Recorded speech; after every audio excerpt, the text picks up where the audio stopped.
this is good. Yeah.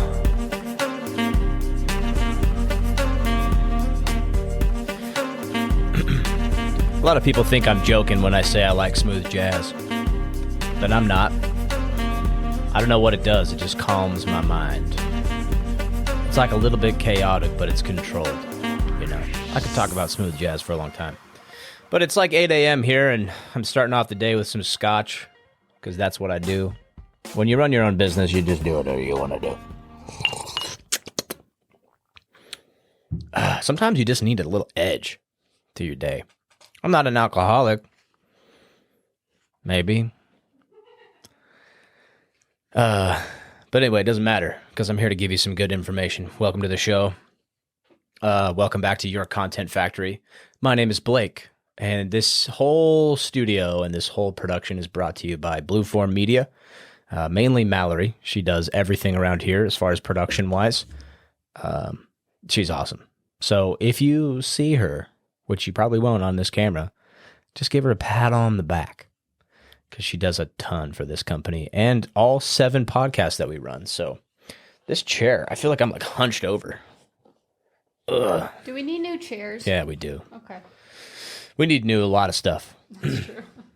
But today I want to talk about, obviously, things regarding Your Content Factory and how we can help you make the most consistent content possible, right? The methods and techniques that we can show you that what we do, and so you can apply those into your process, whatever that is, whether you're doing vertical videos just on your phone or you have a podcast or, you know, whatever content you're shooting. So today, first off, some announcements. We are officially going to be forming a podcasting network. It's called BFPN. Kind of like ESPN. Kind of rolls off the tongue a little bit, but it's BFPN. Bravo, Foxtrot, Papa, November. It stands for Blueform Podcast Network, right? Because we run 7 podcasts currently. It's September 2023. And I think if everything goes well, at the beginning of October, we will have 3 more podcasts. So we'll be at 10 total podcasts. And that's just in the southern Utah area, mainly St. George, Utah. So if you're passing through southern Utah, let us know. We'd love to meet with you, talk with you, give you some insight, have lunch, whatever, or just give you a high five as you drive by. A drive-by high five. We do those sometimes. It's a common occurrence around us, so keep that in mind. So we are opening up the doors to sponsorships for this podcasting network. So 7 podcasts, soon to be 10. That's crazy big jump of high-quality podcasters in this area that have quite a few downloads already. I think our total downloads between all 7 podcasts that we run is well over 100,000. Total, I think we're averaging close to probably 3,000 to 4,000 downloads a month. Some of the podcasts we've started are pretty new, so that influence in their audience is growing. It's just cool to see. It does take time. It's like I've said on other podcasts here, it's slow. It's like growing a tree. You know, you want that tree to grow big and strong. It takes time. It takes many, many years for a tree to grow. So obviously podcasting can happen a little bit quicker than that, but it's not an overnight thing. So shout out to all of our podcasters that have stuck with us and stuck with them podcasting. It's awesome to see. And they're kicking ass. So I feel like if I put the mic up, maybe I'll sit up straighter. Cool. So today, though, I want to talk about one of my favorite things, which is storytelling. How and why is storytelling so important to society? Why it's important if you're running a podcast or doing any type of speaking or presenting or anything like that, right? It's huge. So every single person on this planet has a story. That's what I think is so fascinating. We all experience life just from different avenues and different everything. Like I'm 5'6" on a good day, and some people are like 6'5". They're seeing the world from an entirely different perspective, and it just blows my mind that people are that tall. You know, I'm over here in like Hobbitville, like basically mayor of the Shire, right here. That's my call sign, Hobbit. So the guys in the Marine Corps called me that. And then I adopted that as a gaming moniker, a gamer tag. So I'm just Hobbit, right? So I'm short. So I am literally living the perspective of a Hobbit. That's how I see the world. So my story is going to be way different than someone who's like 6'5", walking amongst the giants, like the trees. Mm-hmm. There's a lot of Lord of the Rings references on your Content Factory, because I think we've talked about the Tree of Gondor and shit like that. So anyway, here we are talking about stories, but everyone's got a different perspective on life, and so everyone's story is completely unique.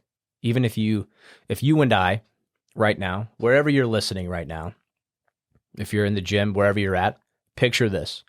If you and I saw a car crash, we saw a car accident together, and you saw it from your 6-foot+ view, and I saw it from my 5'6" view. I mean, just that perspective alone is one of millions of different perspectives that we would share on that same event. So we would both agree on the outcome. Hey, this happened. The car flipped over. The car was red. Obviously, we could agree on a lot of things, but we would have different angles of that. It would be a different event in our heads, almost completely. And you can see that when the police are interviewing people for the news, or there's like a house fire and they always interview some like homeless guy next to it. He's like, man, that was an explosion and aliens were falling from the sky. And really, like, Mrs. Stevenson just left the iron on and burned the whole apartment complex down, but the homeless guy's like, I saw God and Jesus and aliens, and then somebody came in there with a flamethrower and killed everybody, but everybody survived, and like they're just nuts. So that's kind of like the the perspective of everything. Like that's why almost police questioning is like they need to do it, but it's almost worthless because people they're just focused on different things. It's like the the focus of a human, right, is really fragile. It's very subject to whatever's in our brain, because that's really the source of the reality that we live in, right, is your brain. So the red car theory, or the red car idea, I don't know what it's called officially, but it's been on some podcasts recently, so it's top of mind for me. Here you go. This is the same track. This is why it's top of mind, because I just heard it. And storytelling's been on my mind for a couple episodes now, because we've been referencing it in other podcasts on YCF. So here we are. So it's funny how that conditioning can really affect your brain, and like what you see kind of determines what you focus on, and what you focus on kind of becomes a reality. There's a whole science to that, but that's a whole nother egg to crack. So anyway, the red car theory is that, they asked the podcaster asked the guest, how many red cars did you see on your way to work today? And the guy's like, I don't know. I don't remember seeing a red car. It's because he wasn't focused on red cars. But if he said, how about on your way to work today, I'll give you $100 for every red car that you see. And so that would change that guy's focus completely. So he would be paying full attention to how many red cars am I seeing? And so he can make money, right? So it's just really interesting what the human brain chooses to focus on. It's really interesting what we focus on as individuals, and how that kind of shapes our life. And I'm sorry, I feel Mal's probably killing me because of this noise. Sorry, Mal. I'm sorry for the noise. Yeah, Mal's she's good at what she does, but she hates when this kind of stuff happens. It makes me cringe. Sorry. Anyway. Yeah, so what we focus on as humans is very unique and individual. It's a unique perspective. And so storytelling is really the only means where we can actually share our perspective, right? Because you and I are limited to the senses that we have. I don't know what's going on in the other room because my senses aren't there. Now, if I was a superhero and I could move my consciousness in there or whatever, or have superhuman hearing and hear a pin drop in the other room, that's different. You can glean more information about what's going on in there, but you're not there. It's not real to me, right? The analogy I like to use is like, in regarding your own personal reality, it goes back to the saying, if a tree falls in the woods and no one's there to hear it, does it make a sound at all? And there's been some really interesting like particle science done on this, where they shoot neutron particles or something through these little slits, and the particles act completely different when they're being observed by sensors and science and scientists.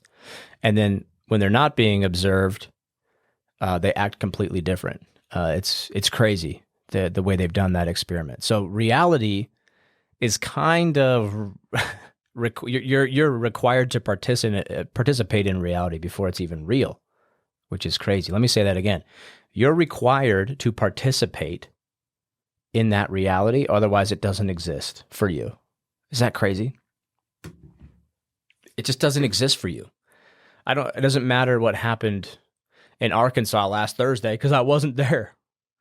And I don't know anybody there, and so it's not real to me. It's real to plenty of people, but it's not part of my reality or my perspective or perception of what's going on, because my senses are limited. So if you think about it, the way we speak, the words and the language we choose or we use, they shape everything.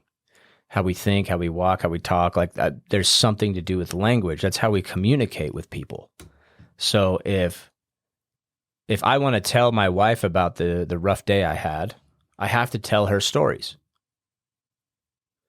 I can't just like think a thought at her, like, thinking really hard. Let me download your day. Let me just connect our brain, and like we could share the experience. It obviously doesn't work like that, but we're so limited on how we can communicate. And so your skills and my skills to communicate are absolutely essential just for daily life. If you came and bought something from the store and I was the cashier, ringing up the items for you, we would have to have a fundamental understanding of the language and just communicating in order to get that transaction done, in order to interact with somebody.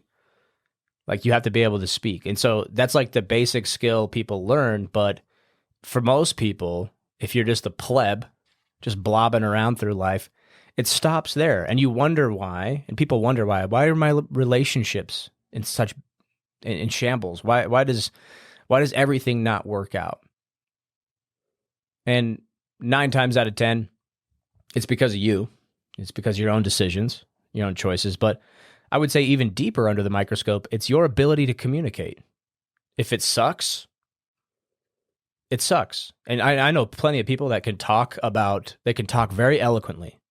They can speak very well, but they suck at listening. They suck at hearing. They don't listen. So communication goes both ways.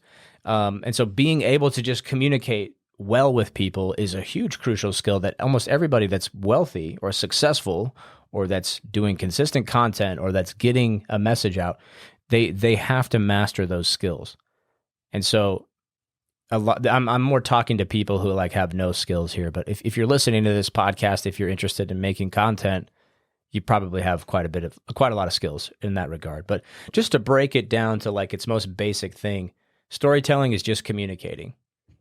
If you weren't there, I have to tell a story about what happened. Oh man, the craziest thing happened to me today. I was walking down the street and I found a $100 bill, picked it up, and this guy wanted to fight me for it, but I did karate on him and I got the $100 bills. Look, and I could show you the $100 bill. Like, that's a story from start to finish because you weren't there. So I got to tell you about how I found a $100 bill, right?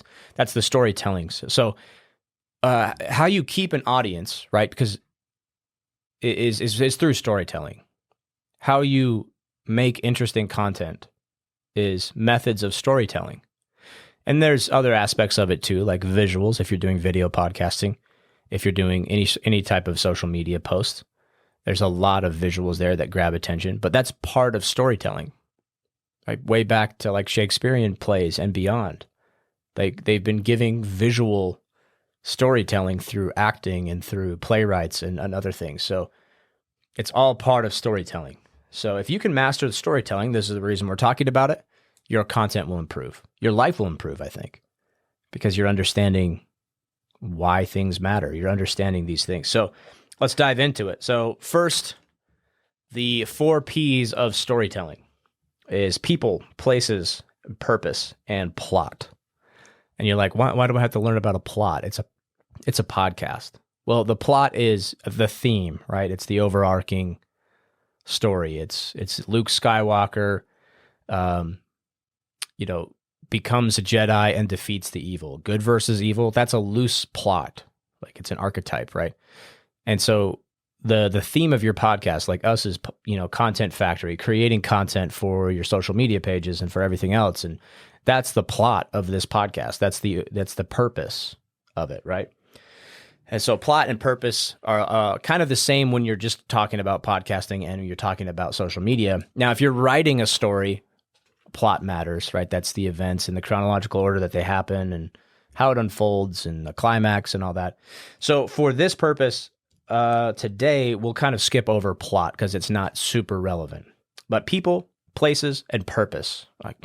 Sorry, I can't move my fingers. So that's embarrassing. I've been having some issues with a shoulder injury, and so I would try to do a 3, and I was like, it's affected my nerves right now. And I think that's why I like scotch in the morning, because it helps with that. So self-medication. But anyway, people, places, and purpose. So if your story isn't about people, like what is it about? Right? Even if if you've watched the movie growing up, if you grew up in the 80s or 90s, you probably watched a little cartoon called The Brave Little Toaster. And that was not about people. It was about inanimate objects. But they gave those inanimate objects voices, eyes, ears, mouths, animation. So they were doing people-like things. They were still personalities and characters. So it's interesting, right? They told a story about inanimate objects, making them act like people. Same thing with stories about dogs.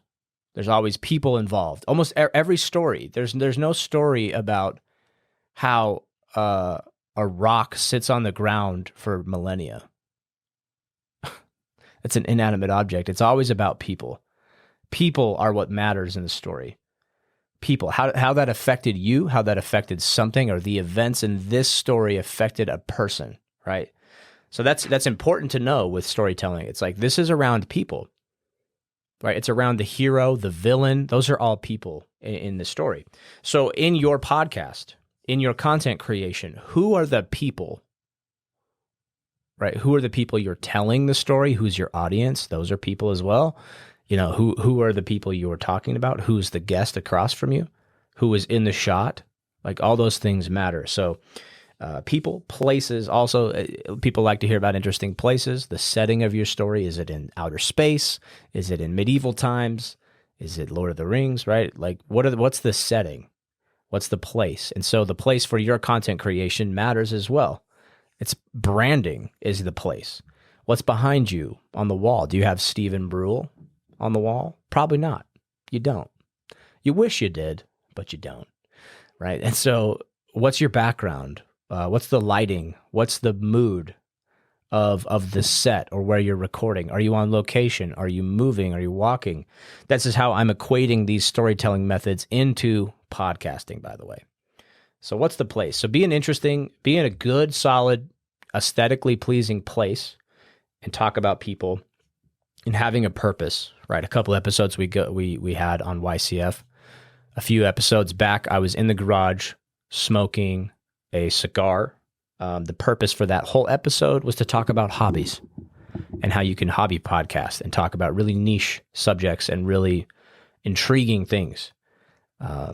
Because it's all involving these 3 things: people, places, and then purpose. Right? So again, a lot of this is going to be redundant for those of you who've watched. I'm just hoping to offer you guys some different angles to these things in storytelling and just your podcast in general. So if you're telling story correctly, you should be talking about people, interesting places, and then having a purpose behind that story. So that's just basically the 4 Ps if you're doing any type of story. Now, we've already kind of discussed why storytelling is so important, but I wanted to bring up some more there. So there's a lot of things that storytelling has been used for. So because it's the way we communicate, is through words and vocalization and painting pictures for people that couldn't experience what happened with their own senses. So someone who, passes down the story is kind of a way that story or that information stays alive. If you look at ancient cultures or our more primitive ancestors, they were always passing on information through stories or parable. Like the Bible is a living, it's a story, right? of people who lived ages ago. So that's how that's passed on, is through story, the story of Jesus Christ. And whether you believe it or not, right, that's up to you guys. But it is still a story. It's told in parable. It's told in, prophecy. It's told in these things. And it's just the format for everything. That's how we do everything in our society as humans. It's the core thing of being human, is being able to tell story. So that is huge for explaining the origins of like a culture is done through story. The origins of pick a Pacific island, right? The Solomon Islands, Hawaii, Maui, Maui's part of Hawaii, excuse me, but more specifically like New Zealand and other places, they all have their own traditions and stories and folklore. Lore, right, is huge. If you're really into like a video game or a storyline or like Lord of the Rings, then you are intrigued by more of the lore, the origins, like how did this happen, right? If you're looking at like a story like Die Hard, you'll look into the background of, the main character and stuff like that. That's intriguing to people because it explains origins. And then what it does, it also allows a group to define themselves, or an individual as well. So it gives definition to a group or to an individual if you have a story. So my story, right, I grew up Mormon. I joined the military. I joined the Marine Corps as an infantryman. I did some contract work for the government. I went on an LDS mission, and I decided that's not for me. I don't want to be religious in that way. I want to be a little bit more free spirited. I want to learn things on my own. So that's my story. I tell people, and I tell that all the time. That defines who I am. And so you can see, you can hear more about that on another podcast we're launching this week called Authentic Identity. I've mentioned it before, but I'm really excited about that one because it's just about storytelling. We're telling us a story, and we're compiling the story we've experienced already to find out who we authentically are as an individual. So we're giving a lot of definition to that, but we're allowing for more definition to come in because life is changing all the time. So that's huge. Storytelling is huge in that regard. It's giving you your identity, or a group, right? So look at the Marine Corps, for example. They have really rich history. The best fighting force, America's greatest fighting force ever, right? And the tip of the spear, first to fight. All these Marine Corps sayings, the devil dogs. That's a whole story in and of itself. Like a lot of people don't know, in World War I, there was a contingent of U.S. Marines that fought in the Battle of Belleau Wood. And the Germans of World War I, they were so intimidated by the Marines that they called them Teufelhunden, which is devil dogs, because they held the line so strong. Now, I've never heard that. That was cool. That's I like that. Yeah. Same thing with a Marine Corps. A Marine is called a. Man, I'm all over the place today. I'm sorry. I've heard that. I've heard devil dogs. I didn't know where it came from. Mm-hmm. Story within a story within a story. It's in a story, cool. Right? I like it. That's why. If you can define a group, give a group a story to cling to like that, it becomes their identity. It becomes their ethos. And that's how you kind of distribute ownership of a group to people. Same thing with the sales community. If I can tell story to other salesmen about how I achieved success, they're more likely to see a path to their own success, and they're more likely to go pursue that. So it's interesting. But yeah, that's super crucial to create an identity around the U.S. Marine Corps. I think the Marine Corps is the best propaganda machine, the best storytelling machine the military has ever seen. And it's produced some of the finest fighting men America's ever had as well. Some of them. I'm not naive enough to just think Marines are the best. I was at one point, because they brainwash you good. But that's how you brainwash people too, by the way, is through good storytelling them, and making them attaching emotion to that as well. That's another thing we're going to talk about. But so that's the story behind the Devil Dog name, or the moniker for the nickname for Marines, Devil Dog. They also call them Leathernecks. There's a story behind that, because back in the day, if you were an infantryman and the cavalry came and flanked you on horseback with sabers, curved swords for slicing as they ride past you, and they usually aim for your neck. So the standard soldier, they wore a strap of leather on their neck to stop the saber slashes, or to minimize the damage if that was possible. But I mean, still getting hit with a saber on a horse that's moving that fast, like, you're going to have some neck problems at least. And I'm sure the VA back then didn't cover shit either. So that's interesting. But that's the story behind the Leathernecks. And then you got Jarhead. Jarhead's been a common one. I think that was World War I originated. People that were shell-shocked, just constant artillery barrages. And the metal helmets that they wore with minimal padding, it just kind of reverberated inside that helmet. So it's like your head was just in a jar, your jar head, just like, bouncing around from explosive vibration, just, hitting your cranium constantly. So that's the story behind a Jarhead, Leatherneck, and Devil Dog. And same thing with like Crayon Eaters. That's a nickname too that's been more common recently, but Marines, they got a lot of nicknames. Window Lickers. The guys that are, on the short bus, licking the stuff off the windows, whatever's on there.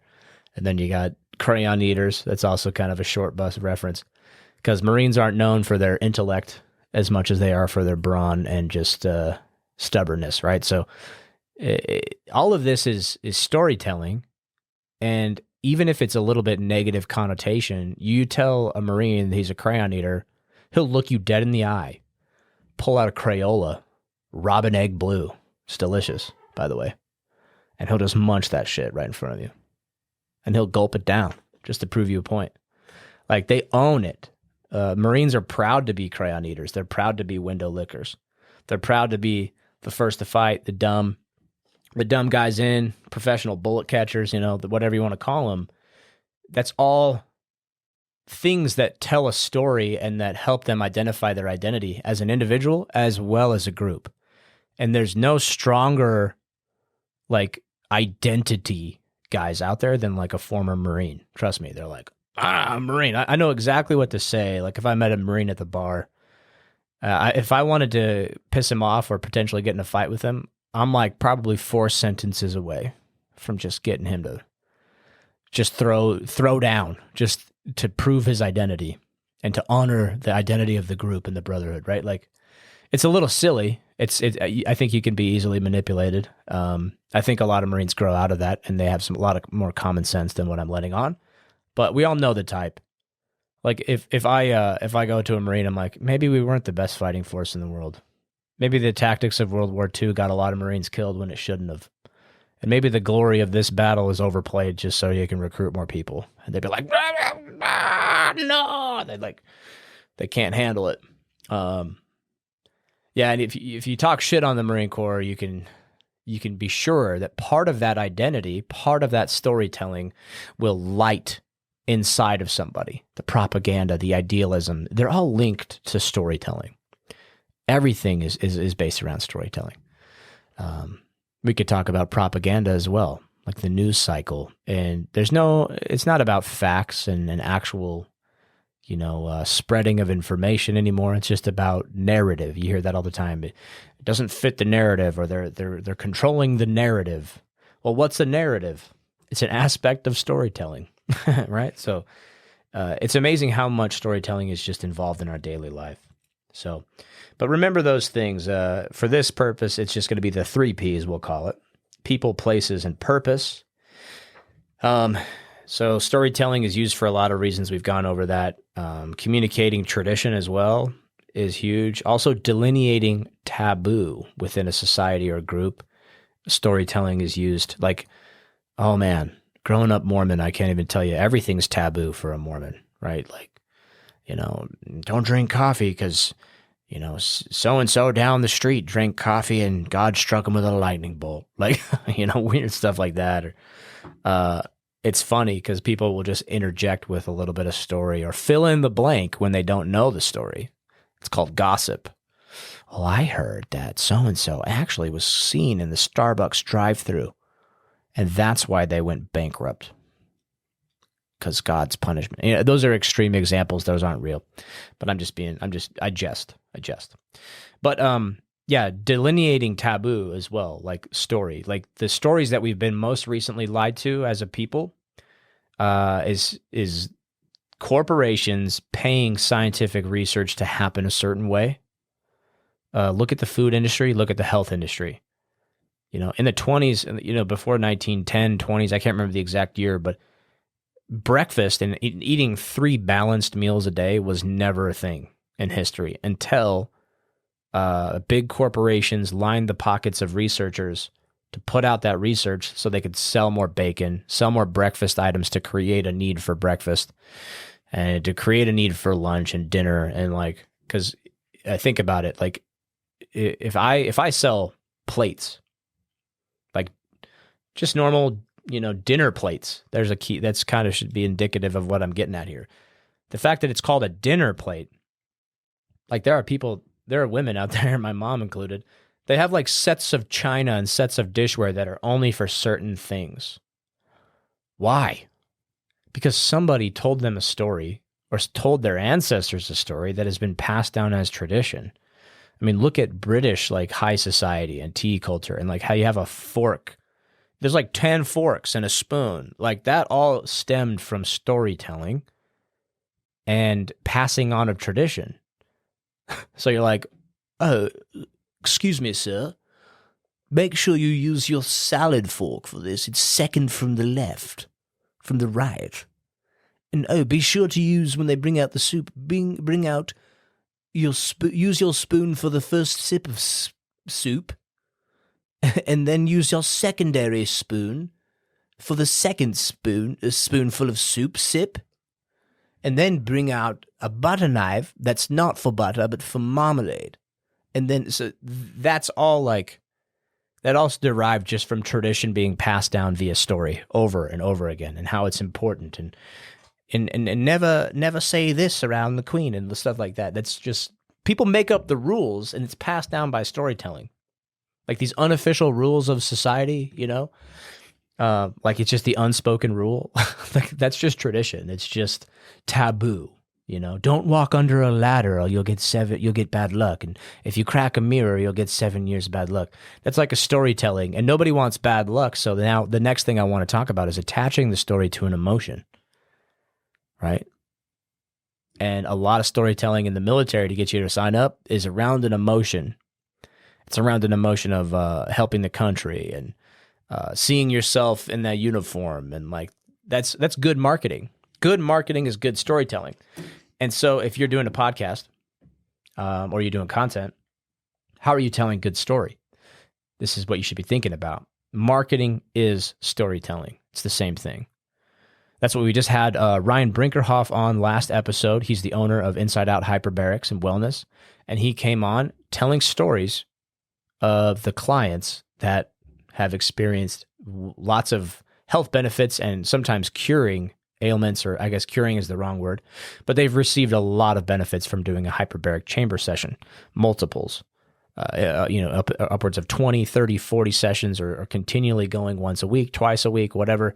Their stories are very compelling because we can all relate to that. It pulls at our heartstrings to hear about Tippy, the Chihuahua, who had a brain tumor and was spinning around with vertigo and couldn't live, and they were going to have to put her down.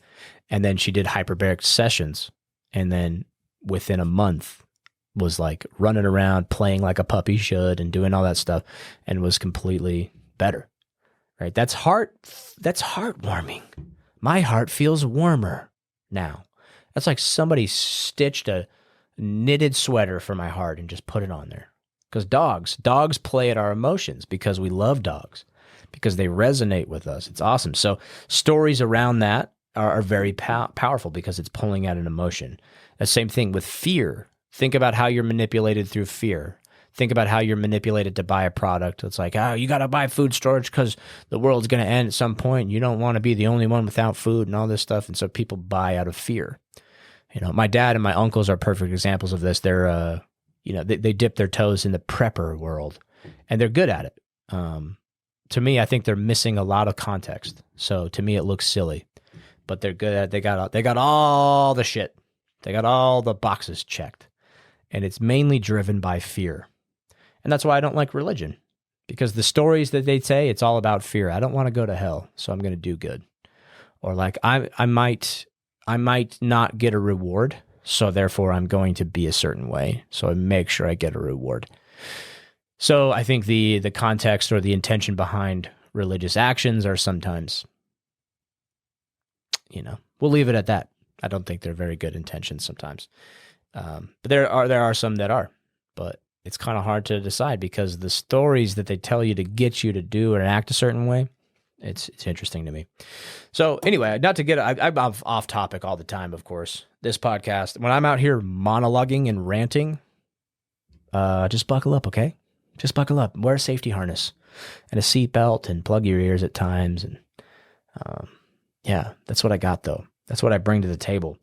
So another thing you need to understand about storytelling, how you can associate this to your content factory and all of your creation, your pipelines, any SOP you build, any editors you hire, anything like that are helping you maximize this content, it helps to even tell them a story.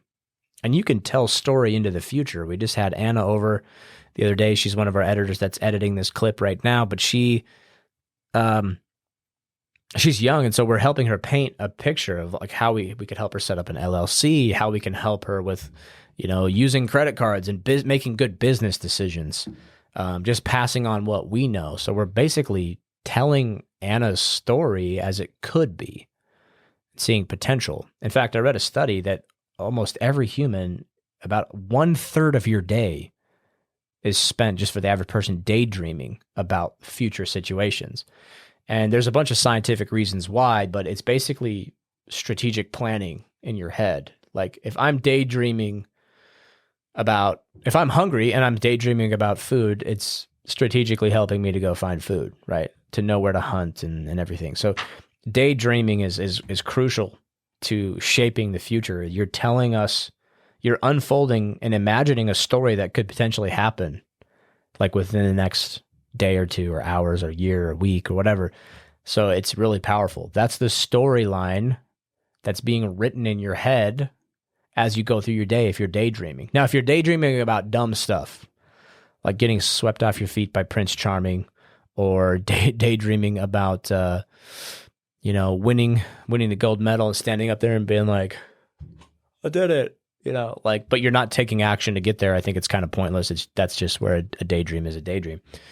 But yeah, if you're daydreaming about how a sales pitch could go, and you're caught up in thinking about it, and you're daydreaming about the outcome, and it's positive, and you're taking steps to go there because you studied your sales material, you studied the client, you know how you could fit their needs, and then you're on your way there, and you're daydreaming about shaking hands over a signed contract and like smiles all around, and toasting drinks and partying and cocaine and drugs and everything that happens after you complete a sale, just pretty standard stuff.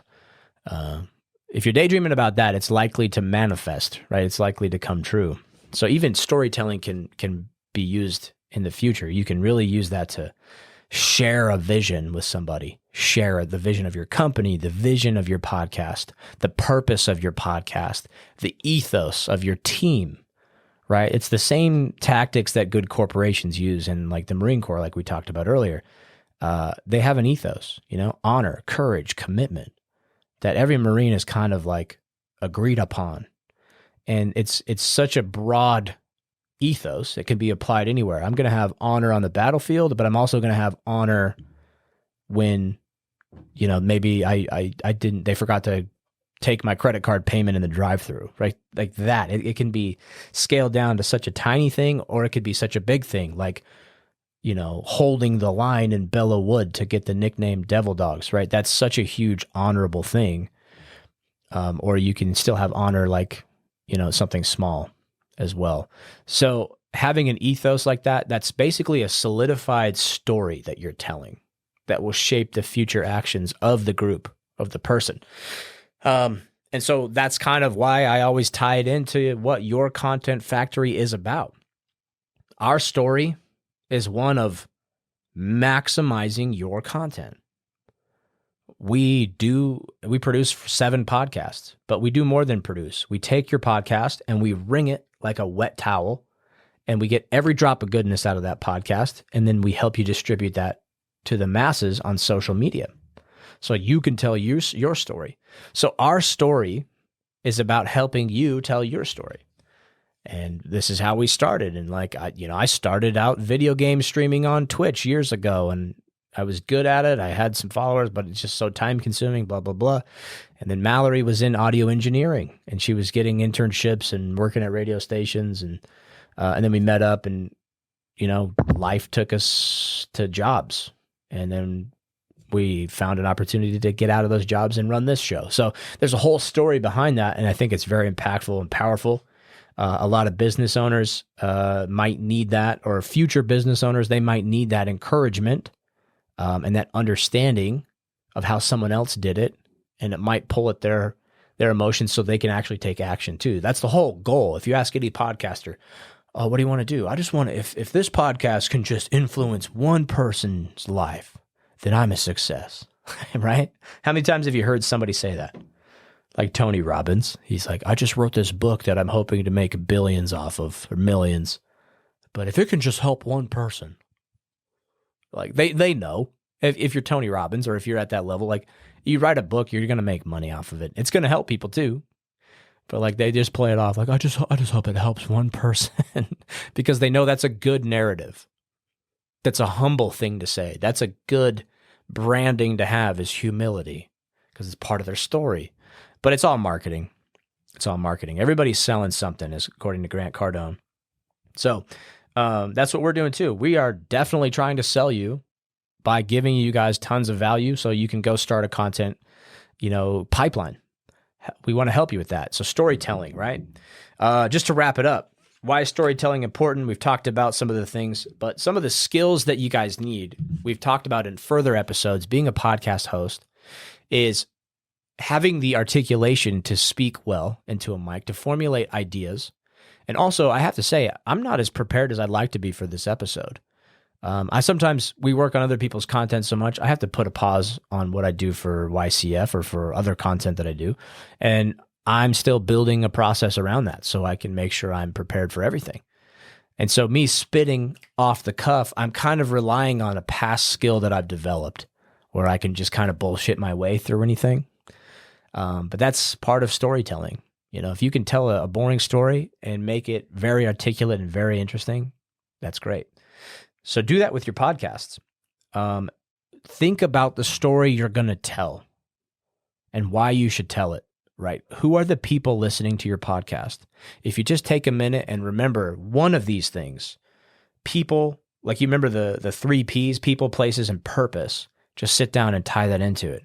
And if you don't already, to help you with your storytelling, is have an ethos built into your podcast. I know it sounds cheesy. Like Solid does this very well. Mal probably agrees. But Jeff and Brandon, they run the Solid podcast. We've mentioned them a ton. They're a great client of ours. But they have the 5 Fs: faith, family, fitness, finances, and friendships. Friends. And if you've been around them, if they've done the Solid 30 challenge, I recommend doing it. If you guys are watching this, Jeff and Brandon, we should probably do another one for October. But anyway, that's like their pillars, right? That's their ethos. So there's no mistaking what that podcast is about. Now, they have plenty of freedom to go tell story in whatever manner they see fit, but they always tie it back to a purpose because that's part of storytelling. If I tell you a story about how I got an assault charge at a laser tag arena years ago, like, what's the purpose? Well, it's a funny story, so the purpose is to make you laugh. But if I'm at a convention talking about business, and I'm like, let me tell you about this, just to get a laugh, like, it's probably the wrong audience, right? It's the wrong purpose behind that whole thing. It might be a great story, but like, what's the moral of the story? What's the reason this is a story? What's the reason you've dressed this up to be so eloquent? And why did I laugh at the right places? Like, what's the purpose of this? And if you can't deduce a good moral of the story from it's not a good story if you can't pull something away from it, right? So there has to be a delivery of the moral, or the morals of it, the reason why it's important, why is it relevant? And so keep delivering that with your podcast and stay relevant. Because if you're just talking about anything and everything all the time with everything, anybody, blah, blah, blah, blah, blah, like, it's really hard for people to be like vested in that and be a weekly consistent part of their life and getting their attention. So the more you can tie it into stuff like that, I think helps. But I've been running my mouth enough today, and I hope this was helpful about you becoming better storytellers and why storytelling is important. It's all around you. It's sales, it's marketing, it's communication, it's relationships. It's all based around storytelling. If you ever have a thought that you want to express, you're telling a story to somebody. So think of it like that, and hopefully that's helpful. This has been Your Content Factory. I think we're on episode 4,197. Yep. So thanks for tuning in. I'm going to down this scotch and then go about our day, and also coffee as well. So thank you again for being here. Cool. Thank you. Is that good timing? That was great. Like that? Yeah, here's the... Dude, there's just so much like... If you're familiar with snowboarding and skiing, there's a word out there called steeze. S-T-E-E-Z-E. Steeze. Steezy. Steezy. Steezy means just like dripping with style, like individuality. Like if I go off a kicker and just do a really slow 180, like those pros doing like a 80, whatever, what are they at? Like 300-foot kickers now? I don't know. But they're launching themselves in the air, just doing this super controlled 180 and just landing like nothing. Butter. Steez. It's just dripping with steez. And that's what I think smooth jazz is. It's just steezy. Because in this band right now, let me lay this out for you. The smooth jazz is going. Okay, we got a bassist. We got a drummer.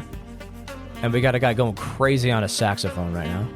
And then there's this guy doing a shaker, probably the drummer. But these guys are just complete themselves. Like, the saxophone guy for sure is wearing a turtleneck and a bowler cap, probably. The drummer, he just likes to drum, whatever it is. He's probably got an AC/DC shirt on right now and tattered jeans. Hasn't showered in like 3 weeks. Maybe, yeah. Or either that or he's a successful businessman because he's punctual with his time. He's on time because he's timing. Like drummers are like usually sometimes put together most of the time. But if you're drumming for other genres, you're usually put together. That's true. But if you just do one genre, like you might be a little more grungy. So this guy, it's his day off. He's probably got flip-flops on and like an AC/DC shirt, but he's just clacking away. Cargo shorts for sure. Yeah. Right. Like he normally wears a suit, but this is his weekend gig. But then the bassist though, dude, he looks like Kip from Napoleon Dynamite. Like white, skinny, pasties. He's got New Balance on and some like faded jeans with a belt that's too high, just bassing away. That's what every bassist in jazz looks like in my mind. Some hi-hat. Yeah. Mm-hmm. Yep. Yeah, that's what steez is, man. Just owning your own style. Steezy, man. It's just steezy. I love it. People probably think I'm psychotic. But anyway, thanks for tuning in. This has been Your Content Factory. And just remember, we are the... What's the phrase? Yeah, we're the foundation. Yeah, foundation. Thank you. We're the foundation for your content creation. I don't even know my own slogan. I suck at storytelling.